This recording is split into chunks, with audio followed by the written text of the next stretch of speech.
Thank you. Yeah. Same topic in the North Korean's military troops.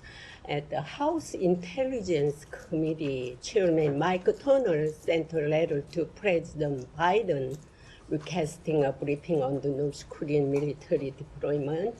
He also said that the United States and the NATO allies should respond immediately as the situation is serious. What is the State Department's response to this? So first of all, certainly I'm not going to get into the weeds on congressional correspondence. What I can say is that in both chambers, both the House and Senate, we have an important and close working relationship, and we of course will continue to consult and engage with them appropriately. And in the context of these reportings, as we're as Leon asked about reports of DPRK soldiers being sent to fight alongside Russian forces, we are continuing to look into that, continuing to assess what's happening, and we're most importantly going to continue to consult with allies and partners on the implications of such a dramatic move. And I have no doubt that when we say consulting with allies and partners, part of that of course means consulting with NATO allies.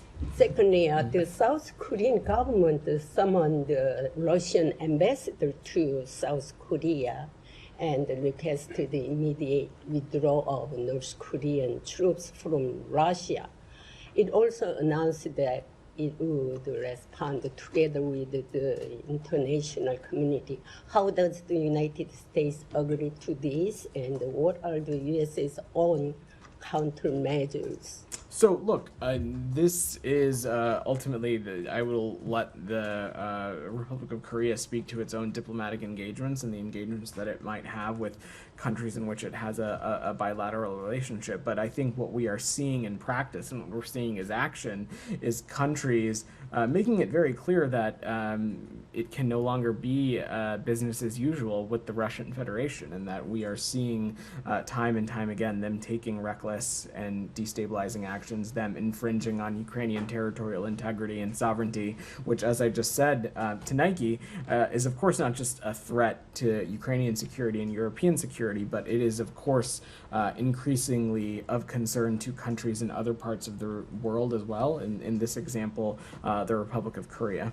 Alex. Thank you. Just to press you a little bit more on Leon's question. The British government, your I5 ally, yesterday said that it's highly likely, quote unquote, that North Korea is sending troops for Russia to fight in Ukraine.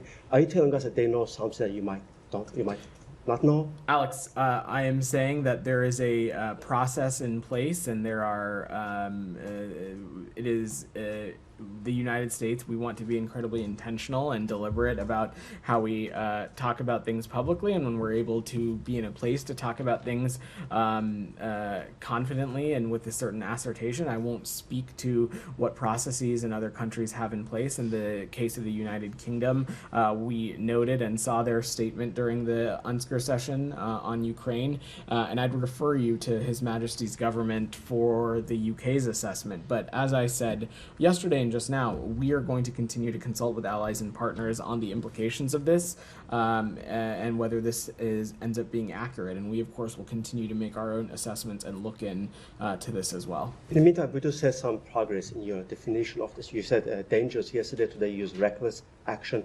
Would that be an escalation, if true? I'm not going to categorize it one way or the other, Alex. What we have seen, of course, is Russia's increasingly collaboration with a variety of malign actors. We have seen it earlier in this conflict, in the closening of relationships that we have seen as it relates to Russia and Iran. And if these, of course, reports are true, it would indicate a dangerous and reckless and a closening of relationships between Russia and the DPRK, something that would certainly not be what I would call a stabilizing factor for the immediate Indo-Pacific region, but also broader global security as well. We'll come back to him later on. Sure. Thanks. Nick, go ahead. Of course.